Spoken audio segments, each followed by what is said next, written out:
Good afternoon, everybody. Happy February. This is welcome to our February edition of our town hall meeting. We're not going to be as long as we were last month because we bombarded you with a lot of information last month, but we still have some good things to tell you today. So as we kick off this afternoon, I call forth Pastor Elliott for the opening prayer, and then he'll go into the pastoral care report. Pastor?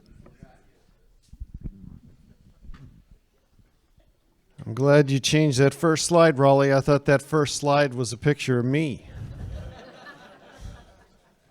All right, let us pray. Dearest Lord, Heavenly Father, we give you thanks for the beauty of this day that you have given us to both share and enjoy. As we come now together to this place to hear what is going on, we give thanks that you have brought this place we call the Haven into being, and that you continue to sustain it day by day. Open up our hearts and minds now as we receive information so that we might continue to serve you and grow together. Help us now to solve any issues that we might have, or to also just give praise for all that you've done. Keep us, O Lord, in your grace unto life everlasting. This we ask in Jesus' name. Amen.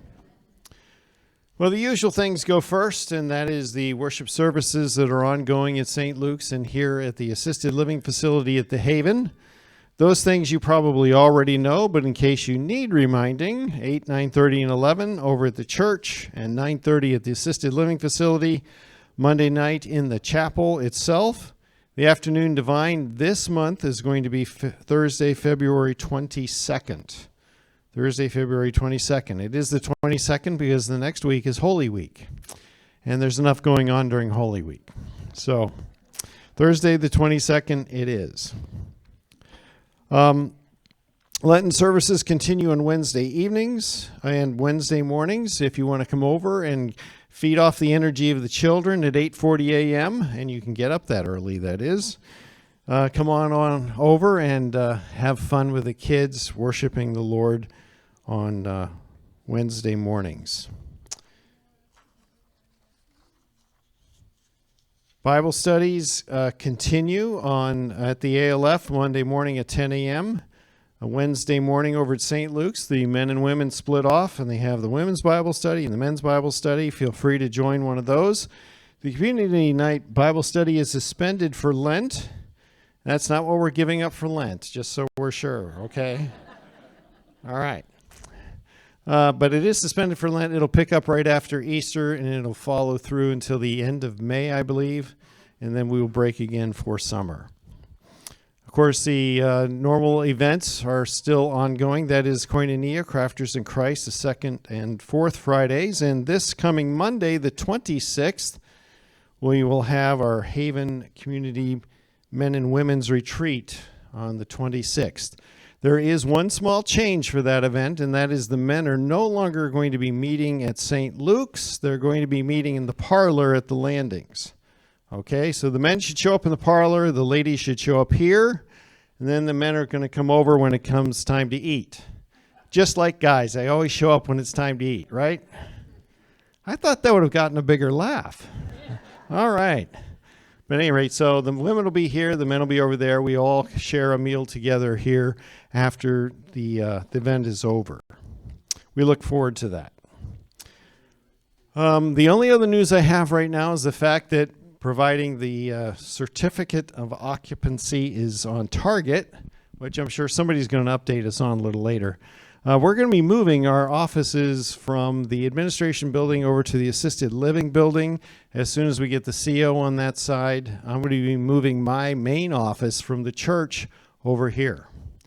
So my main office will be here. One day a week I'm going to be at the church. That'll be a Tuesday. And that means you can see me probably Monday, Wednesday, or Friday, because Thursday's my day off, and Saturday, if it's an emergency, I'll show up, but otherwise I'm writing a sermon. Okay, so by all means, I'm always available because emergencies are emergencies for a reason, right? So feel free to call anytime. When we do this new shift, it's going to also cause a shift in worship at the assisted living facility. The current space in which we're in has been modified for the current renovation that is going on. And when that renovation is complete, things shift again, and we will be moving into the new dining hall space temporarily, okay? Because the current space that we're in gets renovated next. And when that renovation is complete, we'll move back from the dining hall into the current space, which will be our permanent space. And if I said anything wrong, Raleigh will correct me. Okay. So just a little bit, we got to be flexible, right? But it doesn't matter where we are, we can still worship the Lord.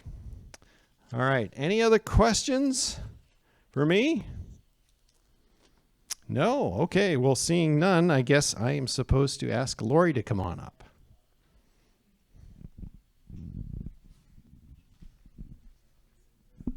Thank you. Good afternoon, everyone. How's everyone today? Good. All right, so we are going to talk about chili cook-off tomorrow. Don't forget, for those of you who submitted an application to bring their chili in, we'll have folks over here to taste your chili, and we'll have 3 winners on that. So make sure you bring your chili over by 1 o'clock, 12:30 preferably, but 1 o'clock the latest, so they can start tasting and judging by 2:15, and then a winner will be announced. Next is our birthday luncheon, which is at Cafe Panuzzo. Friday, February 23rd at 11:30. Bus will be picking you up outside of your house. Bingo, Wednesday, the 28th. Our state this month is Mississippi. And then upcoming events, we have Oreo Cookie Day. We're going to decorate different kinds of Oreos, so just come by. It will be all day long, so we'll have them out. You can come and take an Oreo or 2 and enjoy. Don't forget, our Shamrock and Run is on the 9th of March. All of the shirts have been made. Hopefully, we don't get anyone else. If we do, I can make another one, but that's okay. We will meet here at 7:30 in the morning, and we'll all walk over as a group, because right now we are in the top spot. We're winning, and I know they're going to want to take a group picture. So if we can all stay together, that would be great. And don't forget, you can bring a costume, dress up as a leprechaun, or dress all in green. It's up to you. And then, go back. Sorry. March 15th, upcoming, we're going to have St. Patrick's Day shenanigans. We'll have some games and some food and drink coming up on that. Look for the flyers for that event. And then it was mentioned yesterday at the exercise with Vince, Girl Scout cookies, Girl Scouts from St. Luke's. I have dropped off order forms. I have them in the back of the table outside my office. If you're interested, you have to have your money and your forms in to me by Thursday, 3 o'clock. And there are forms on the back table if you're interested. And the Girl Scouts will deliver to your house on Sunday. Okay? Okay. Sign-up sheets for off-campus activities. This has become a big problem here, and I just want to set the record straight. I put a sign-up sheet with 30 spots. 30 spots is what we can accommodate on both buses. If you sign after that 30 number, you're going to be put on a waiting list, because I can't fit anymore on the bus. Your name will stay there unless if someone cancels, then you will move up and I will give you a call. So if you do not receive a call, you did not move up in the list.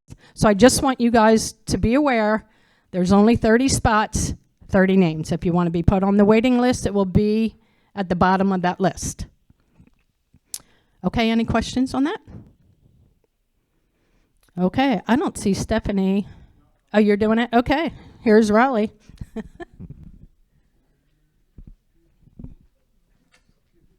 Second month in a row that I've stunned you all. I don't look like Stephanie. She wasn't here last month either. She had an emergency she had to handle, so she said to send her regards. She misses you all today, but they've had a few new closings since we last met. And first up, Jesse McMahill, all the way from Winter Park. Jesse, are you in here? I don't see you. Okay. Well, she's residing over in 119 at the Landing. So if you see her out and about, give her a warm Lutheran Haven welcome. Second, we have, let's see who it, Dave Martz from Merritt Island. So if you know Mary Jo Mulder, or if you know that name, this is Mary Jo Mulder's brother. We got a 2-for-1 deal. Mary Jo moved into Section 4, and her brother ended up moving into the Landing. So he's in Unit 221. Then we have Kathy Wyatt. She's now a new member, and she resides over at 2131 Fox Sparrow. So if you see her out and about, she hasn't fully moved in yet. It's coming by the end of this month, I think is what she said. So give her a warm welcome. And then lastly, we have the Drayers, all the way from Winter Park. Many of you might know the Drayers. They participate in a lot of our activities here, especially our trips that we go on. Wonderful couple. They're coming from Winter Park as well, and they reside over on Lark Court. All right, so if you see any of these folks out and about, give them the warm Haven welcome. All right, so that's it for Stephanie. Next up, we have our culinary department, and I'll invite forward Terrence Phillips and our chef, Eddie.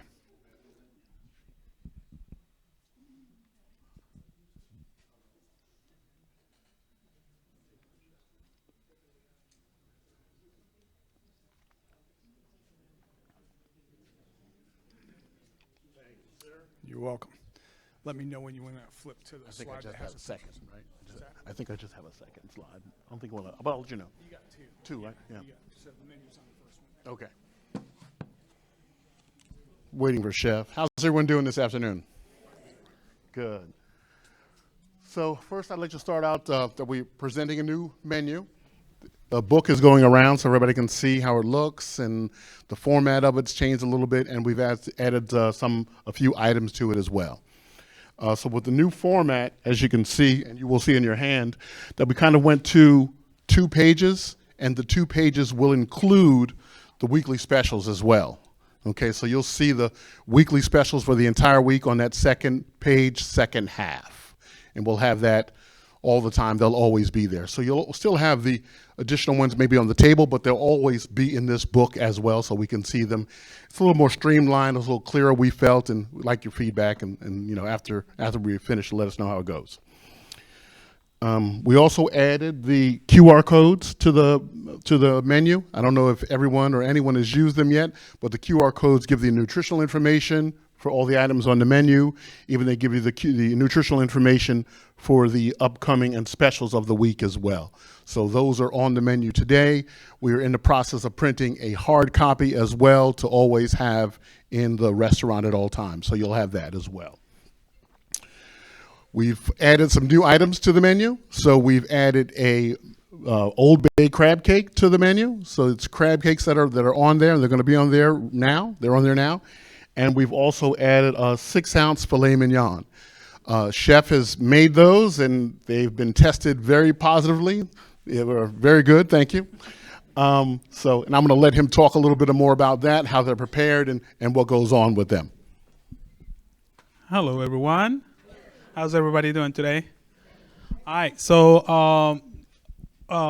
all our residents, they've been asking for some high-end items in our menu, and also, you know, like we want you guys to feel like you don't have to go outside the Lutheran Haven to get a nice meal. If you know, this is not something that you're gonna have every day. I mean, if you can have it and want to have it every day, you can.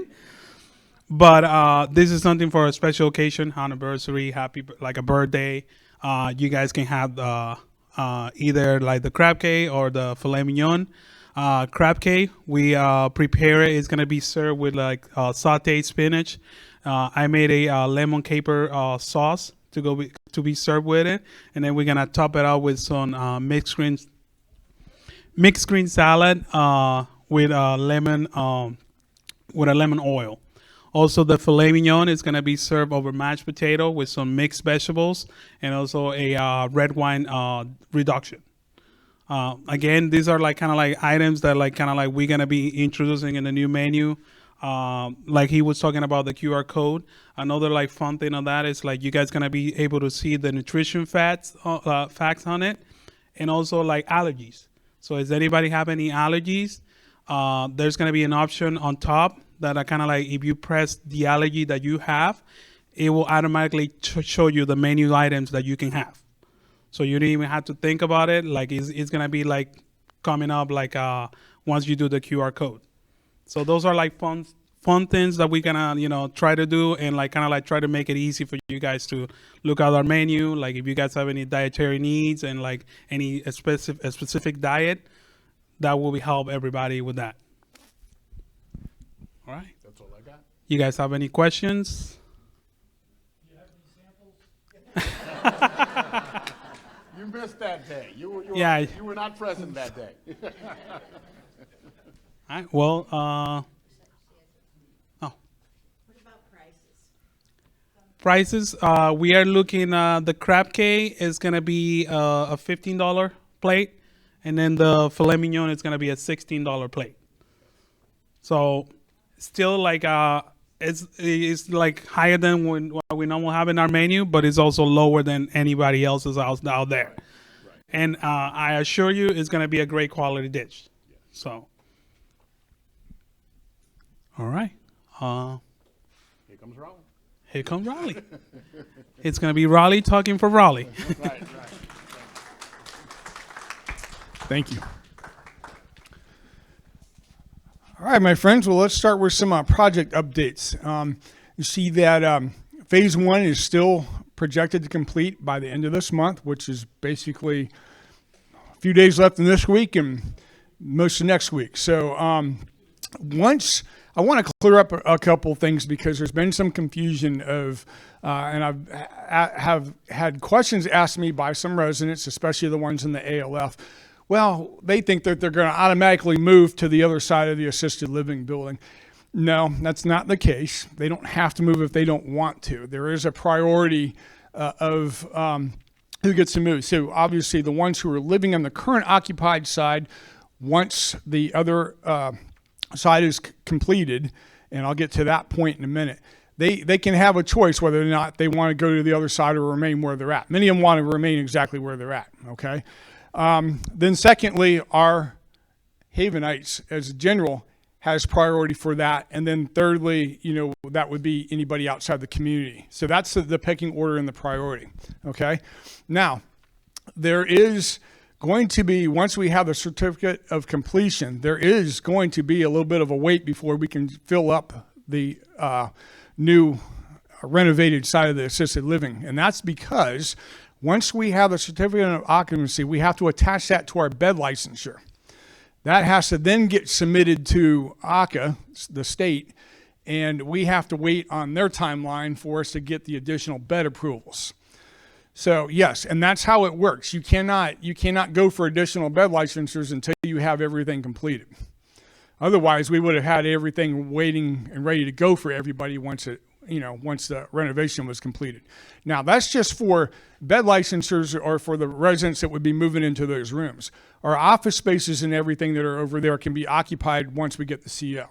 Hence why Pastor Elliott made the comment that their offices would be moving over there. Some of our ancillary office spaces and whatnot. Therapy gym will be moving into their, renovated space and whatnot. So that's a little bit of how that's going to work. That's a little bit beyond our control. And so, we've not applied for ALF bed licensures in years, so I don't know how long that's going to take. So it's really up to the state. Now, once phase 1 is completed, then phase 2 is slated tentatively to start on March the 4th. Phase 2 is going to have 2 phases to it, believe it or not. And there's a reason for that. So the first part of phase 2 is going to be the multi-purpose room, which is where the current dining area is, where that separated wall is that we had to put up temporarily because occupational therapy is on the other side. All that space is getting renovated into one multi-purpose room. The small ALF courtyard is getting a roof put on top of it. A roof, for those of you who don't understand Southern, okay, is getting a roof put on top of it, all right, and getting enclosed. That's going to become our new pub. And then where the ALF small activities room is, that's going to be a game room. So eventually when all that's done, the pool table from over here is going over to that game room. They'll have darts. They'll have all kinds of really cool things that'll be in that multi-purpose space. As Pastor Elliott has seen his numbers grow in worship, that's going to be wonderful because we can have more space for worship over there, plus exercises and all kinds of other things. So that's going to be wonderful. Now, second part of phase 2 is the front kind of entryway coming in. We got to rip up all that tile that goes up to Jesus. When you walk in the building, you see Jesus' stained glass window and all that's tile there, and it kind of goes halfway down the hallways. We can't do that all in one shot because the residents over there have got to have a clear shot of getting down to the new dining space because they won't be eating in where they currently are because that's going to be renovated. So they're going to do all that, and then they're planning on tearing up all those floors in the front probably over the course of a weekend is what we're shooting for to minimize the impact on everybody. So that's coming down the road as well. And then I just want to bring to your attention that here in the next 2 to 3 weeks, we are getting ready to re-roof the assisted living building. So that's going to be a huge, huge project, but that roof is getting kind of old. It's had multiple repairs and it's been through multiple hurricanes. And with all the renovation we just did, we need to protect it. So there's a new roof that's going to be going on there. And I say that to you all because there's going to be a lot of activity around that building for a course of a couple of weeks. They got to tear all the shingles off. They're going to have to put multiple dumpsters around the site and everything. So just be mindful in the course of walking over there to look out for traffic and flying shingles off that roof as they throw them down in the dumpsters. We will make sure that the closer that we get to that start date that we put something in the scroll and make an announcement to everybody of when it's starting and the anticipated course of its run till completion. Okay? All right. Aquatic Center. You see it out there. It's coming along. The cabana has got stucco going up on it today. They passed the dry-in inspection for the roof last week. They're probably anticipating starting to shingle it maybe by the end of this week, early next week. And then after that, the electrical will be going in. And then you'll see that third bullet point down there that we're working on a solution for backwashing the pool. So if you've ever owned a pool, you know that periodically you've got to backwash it and drain it somewhere. Well, we don't have storm drains anywhere near this building, so we've got to come up with a solution as to where we're going to route this water to. And so they're working on a couple of what I think are pretty easy fixes, and hopefully the county, or actually it's not even the county at this point, it's the Department of Health that has to approve it. So that'll probably come towards the end of the project, but once the electrical goes in, then they'll start laying the pavers out. They are still projecting mid-March, so that's only a few weeks away for completion of the pool. All right. Mailbox structures. For those of you who live on Inner and Outer Circle and on Chipmunk, your new structures have been in place for a couple weeks now. Hopefully those of you who use it like them. They're pretty well lit. Last week they poured the concrete ramps, added the ADA handicap parking spot down in front of the dog park down there. This Thursday, they have got a company that's coming out that's going to paint or stripe the lines, the walkways that have to go across the streets and whatnot. So that includes Inner and Outer Circle. So they'll be painting there. And then all the unenclosed car parking behind the admin building, not the carport. I just want to clarify that. Those of you who park behind the admin building in your carports are fine. But everybody, the rest of us, staff included, who park behind the admin building on Thursday, I'm asking everybody not to park back there. If you come to visit us, please park up front because they've got to add a handicap spot at the end of that, which then shifts all the rest of the parking lines down. So they got to restripe all that back there. It is it's a heat applicated process. It cures pretty quickly. There will be some workers out there that will direct traffic around, so hopefully they can minimize the impact of you that have to go in those areas. So just be mindful of all that. All right. All right. So many of you know that the Rotary Club meets here every Wednesday and whatnot. So they had approached us a while back, and we took this to the Executive Council, as a matter of fact. They want to do a pancake breakfast here the Saturday of Easter weekend. And we're going to give them a shot at doing this and see how that goes, okay? So they do this every year. They usually do it somewhere else, though, and they open it up to the public. And up here, they have... those of you who are 6 and over, $10, 5 and under are $5, but for Haven residents, they're going to charge $7 if you're interested in coming. And I just want to put that out there because that Saturday, this building will be slap full for, what's the time frames down there? 8:30 to 11:30 is what we're looking at. So we'll put this up on the scroll for you all to peruse as well. Just wanted to put that out there because Easter will be here before you know it. And I didn't want you showing up on a Saturday going, what in the world is going on in our building down here with all these people? So, all right. So that's a little bit about that.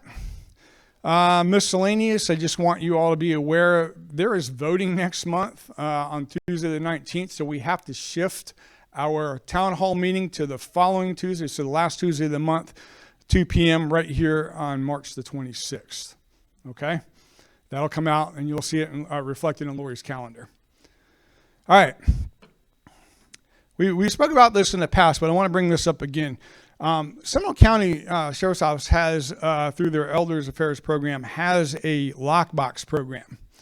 If any of you don't know what a lockbox is, so if you look on our healthcare facilities in our landings apartments, they have what they call a Knox box that's out front. It's got a master key to those facilities in there for the Sheriff's Office as well as the fire department to get into, okay? That's required on healthcare buildings and multi-dwelling buildings like our landings. It's not required in residences. However, I highly encourage you to try to sign up for this program. It's simple.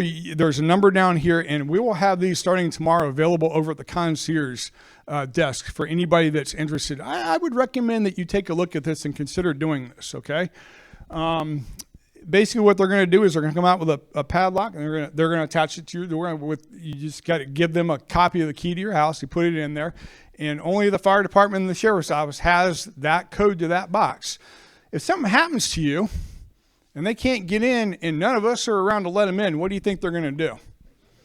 Break your door down. Exactly. They're going to drill out your lock, break your door down, whatever they got to do to get in to check on you, okay? For those of you who have the pendant alert devices, excluding the landings because they're pretty much taken care of over there, okay? But in the residents out here, this would be, I would highly recommend, especially for you, that you get in with this program. It's a free program that they have. If you come see the concierge starting tomorrow, it's got down at the bottom, how do I get started? And it's got a contact number down there of who to call for it. We have had a few residents over the past few years who've had been a participant of this program. And that's, you know, it's really good to know that if it happens in the middle of the night and your door's locked and they can't get in, well, they can go and punch that code in, get your key, and get it in the door without damaging the property. Okay? So please, again, that's a free program, and it's a wonderful thing for you to sign up for. All right? And then lastly, we have a couple of guests with us today. I'd like to call forward from our sheriff's office. Deputy Mahajan. And from the Citizens on Patrol program from Seminole County is Rose Harkey. And they've got some information to share with you about some programs that they've got going on. And I think it's a wealth of information. So I'll turn it over to them. Thank you very much. Thank you. A couple of things right off the bat. I mean, this is a fun place. I have never been here before, but boy, what I heard about the chili cook-off. I think Rose and I are available as judges if you're looking for that. And our chefs back there, filet mignon, if you need tasting, we're also available. So we're available quite a bit. My name is Deputy Satish Mahajan. I'm with the Seminole County Sheriff's Office. And this is Citizens on Patrol, Rose Harkey. And what we're going to talk about are things that are available to you as services. And the question that I want you to think about is, I always wonder this myself, why not? Okay, why not? So as we just heard about the lockbox, it's free. All the services that we offer are free. So why not take advantage of them? Doesn't cost you anything. Hopefully saves you, reduces crime, reduces damage, whatever it may be. But take advantage of the programs, including the lockbox that we just heard about. So what are some of the programs? Okay. Well, we have a lot of services that you can take advantage of in Seminole County. And we are relatively unique. This is a great place to live from our mission of reducing crime and the fear of crime, really. So we put a lot of effort. Sheriff Dennis Lima puts a lot of effort and asks us to do the same, to go out to the citizens of the county and offer these services, again, at no cost, and leaving me with the mindset of why not, okay? So one of them is elder services. So what is elder services? Well, one of them you already heard about from the lockbox. The other one is, are you okay? Are you okay? What is that? What that is that if you sign up at no cost, you will get a call from dispatch from Seminole County Sheriff's Office asking you, are you okay? As simple as that. So you or your loved one can take advantage of that. And why would you want to do that? Well, if you're not okay, something happens, guess what? You get a visit by someone like me, and we come and check on you. And if you can't open the door, we certainly hope there's a lockbox. Otherwise, we will find a way to check on you and make sure you are okay. So it's called literally, Are You Okay? That's the program. And we'll have a variety of information that Rose has that you can get, how do I sign up for it, if you will, for that. We also have from elder crimes, I'm going to talk a little bit about financial crimes. I'm going to go a little fast because I don't want to keep you too long, is financial crimes, scams. Okay, they deal with what are the scams that are out there. You've heard about the different things. Number one, always, always, always, gift cards, right? Somebody calls you up and says, hey, you need to pay this bill, that fine, Social Security, IRS, anybody. Not via a gift card. None of those agencies will ever, ever ask you to do it via gift cards. Now, it may be easy to say, well, are you ever going to fall for it? Am I ever going to fall for it? We like to think not. There are people, there are cases that we read about here in our county recently, this year, last year, people put hundreds of thousands of dollars via gift cards or Bitcoin, cryptocurrency. And that happens because they're good at it. They're con men. Okay? So Financial Crimes Unit deals with a variety of different scams and things that can happen to you, that can happen to me, if you will. So that's financial crimes. We also have a unit called Behavioral Services. And what Behavioral Services says is if someone is incapable of taking care of themselves or potentially a harm to themselves, number two. Number three, maybe a harm to someone else, we have a Behavioral Services unit that comes out and they're able to talk to the individual and determine what need that they might have and what services beyond themselves they may want to be partaking in. Sometimes it's voluntary, sometimes it's involuntary, depending on what the issue going on there is. So we have a variety of different units that do that. We also have something called a security assessment. May not apply so much here, but if you know anyone else in Seminole County, Rose and I are the ones who do almost all of the security assessments. They're for homes, they're for businesses, they're for churches, they're for any place, basically a community. We did one a couple of weeks ago for an entire community, their access methodology, if you will. And what that says is we look at different things within that community and suggest ways to improve security, enhance security. Always voluntary, all the recommendations that we make for that. The other part we have is about just really crime prevention. So what is crime prevention? That is, if you have a vehicle, do not leave it unlocked. Majority of the burglaries in vehicles that happen in Seminole County year over year are vehicles that are left unlocked, valuables are kept in sight. This can be any parking lot you can think of. Okay, so that's crime prevention from a vehicle side. Same thing from your home. Make sure that you keep things secure. Make sure you have an inventory of all the items that you have. They may not be monetary value, they may be of sentimental value. But take a picture. If something were to happen, a deputy comes to your home and says, what is it that you lost? If the answer is, I think I lost a ring, I really don't know what it looks like, I don't remember it, I don't remember its value, I don't remember when I got it, other than noting down the information, very little that we can do at that point. So please have your valuables, electronics, jewelry, whatever collections you might have. If it's of sentimental or monetary value, make sure that you have an inventory and keep that inventory somewhere off-site, if you will. Put it on a piece of paper, put it on a thumb drive, the electronic thumb drive, wherever you want, so that you can access it readily with that. We have something called a STAR program. And this is, right now, only for ladies only. So what is the STAR program? STAR program is really a safety awareness and tactics. Safety awareness and tactics.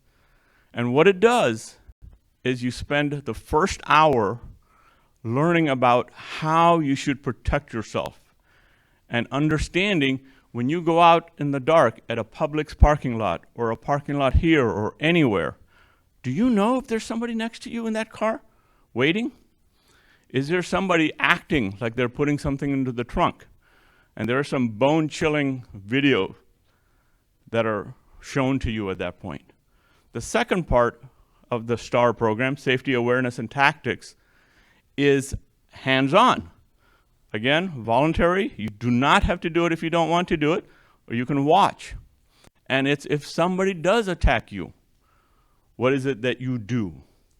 Simply. And typically we hold it in the same facility, but sometimes if there's a large enough audience, we even come out to a place like this and do it. Okay, that's safety, tactics, and awareness. It's for generally 13 and up. And I think everybody in here might meet, I don't know, I see somebody over there might not meet the requirement. What else can I talk about? Okay, let's talk about the One Initiative. What is the One Initiative?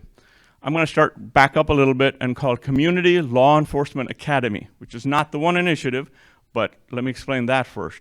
That program is available to every citizen of Seminole County, and you spend 12 weeks, 2 hours every Wednesday at our facility and learn about the sheriff's office, all the different parts, including some of the really interesting parts where you learn what is the equipment that we carry. This is a taser. If you would like to fire a taser, if you would like to be tased,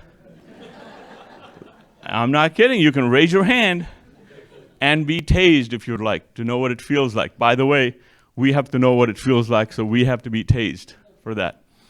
Pepper spray, you get to go to the firearms range, you get to fire the exact same weapon that I carry and other weapons that we have. You get to go to the special operations area where the SWAT team has all their equipment, range and water, robots, drones, helicopter, boats, unbelievable types of equipment that we have. You get to go see it, touch it, feel it, if you will, with that. You get to go to the John E. Polk Correctional Facility. You get a tour of the jail. You get to see what happens in the jail. Not a nice place, let me tell you. But you get to see how it is. I mean, there are people there who do gardening. There are that, and then the produce is used, if you will, within the prison, if you will, and a variety of different skill sets. And because the idea of the correctional facility is just that, correctional. We do not want repeat offenders. So the sheriff spends a lot of energy and time and money trying to teach different things, whether it's behavior, whether it's a skill set. So when you're out, you are a productive member and you do not pay a return visit to us with that. So let me now forward to One Initiative that Rose mentioned. One Initiative is a condensed version of that.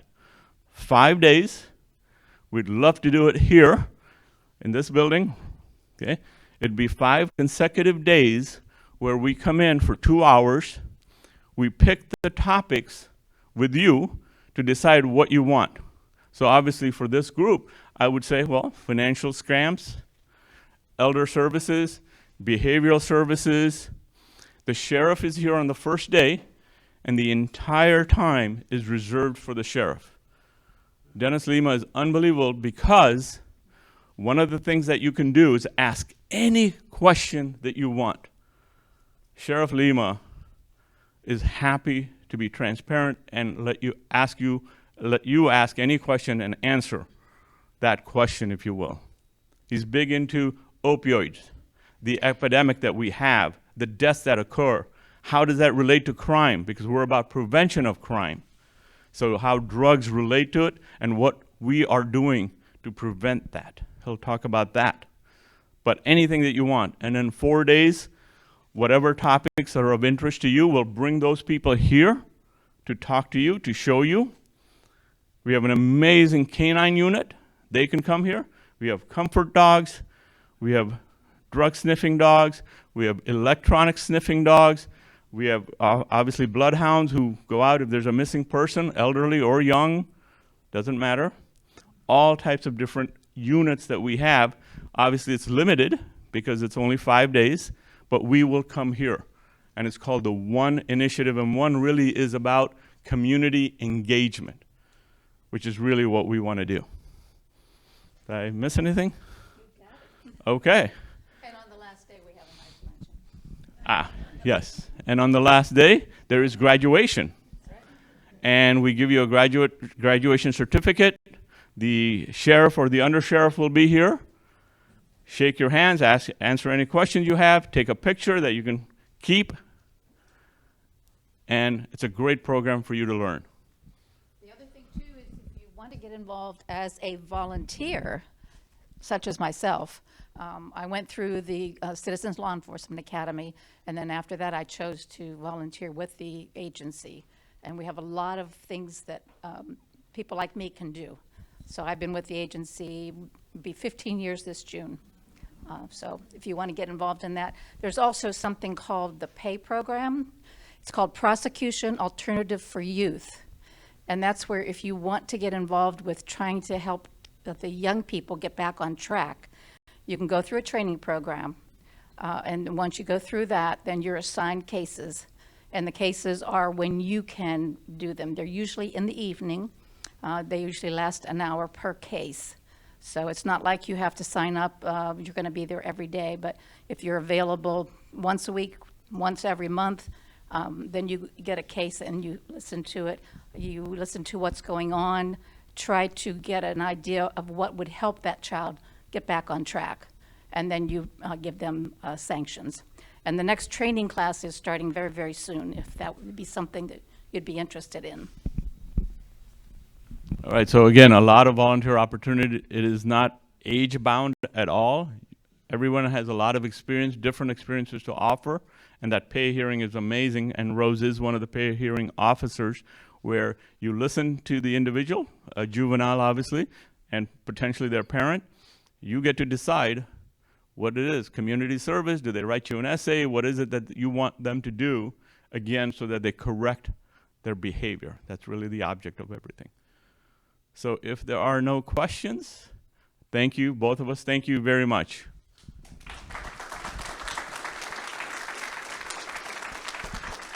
Yes. These are some flyers that Okay. you can give out. I would definitely. Thank you all so much. I can't take credit for them being here. Lori actually set it all up. So you know how much she does. And she came across them and got them lined to come out and speak to you all today. So we're very grateful for that. Rose Harkey just handed me some brochures and whatnot that you all can look at. You can come see me afterwards and I can hand these out to you all. And one last thing, I can't stress enough the lockbox program, okay? We had an incident over the weekend where it was a resident in a cottage who has the alert button, and I'm not going to mention names, but that person was okay.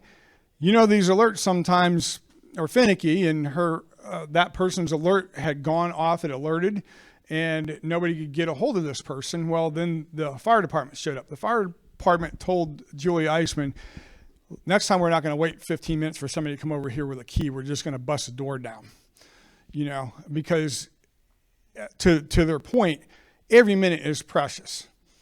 Every minute counts. So I highly, highly encourage you to take advantage of this free program. Contact them, set it up, get that little lockbox put on there, have a peace of mind knowing that if something happens to you, that they can get into your house. And secondly, part of that program, but many of you already have this, but the Med Alert, Med ID, it goes on the side of your refrigerator. They said make sure that is on the side of your refrigerator, okay? We actually have additional copies of that in the Be Well Clinic, so if you need something, one of those, please come and get it and stick it on the side of your refrigerator. All right. With that being said, we'll move into Jeopardy. Questions? You supply us with the extra key? Well, we can help you with that if you need it, yes. Some people have a spare already and then they'll put it in there, but if you need help getting a spare, we can do that. We just have 2 keys. Sure. We can, yeah, we've got a key making machine. If that is what's going to get you all to sign up for it, I would be happy to do it. Operations doesn't know that I just volunteered them for that. Did you have a question? Does the lockbox have to be on the door, or can it be fastened to the wall or something? I'll let her answer that question here for you. In the past, what they've done is they've tried to find a place maybe outside the house, maybe on a faucet on the side of the house so that it's not visible. They like to hide that so other people cannot see it. Okay. Okay. Questions in general. Yes. On the mailbox ramps, there's a possible trip hazard. Maybe you know about it already. Is there going to be a railing put up? Yes. They're not done yet. I mean, they're striping, but there's still some things that have to be done to them, like the railing, painting the curb yellow so that people see it and not run over it or trip over it. Yes.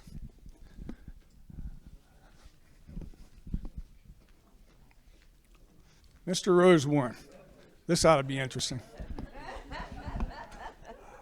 Yeah, it ought to be good. I think most of you know me. I'm Linda Kirk's lesser half. My old profession was being an executive director of retirement centers.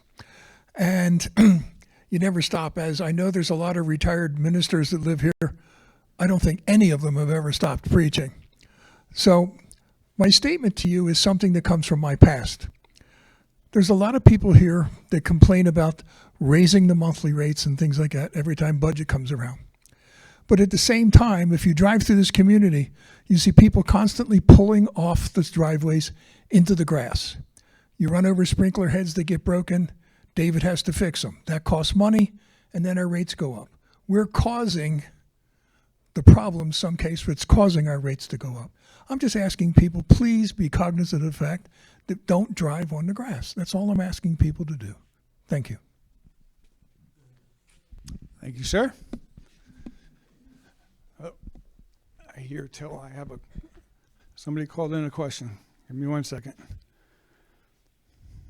Jerry. Why isn't it? I'm trying to get it over. I've got the screen up, but I can't see it.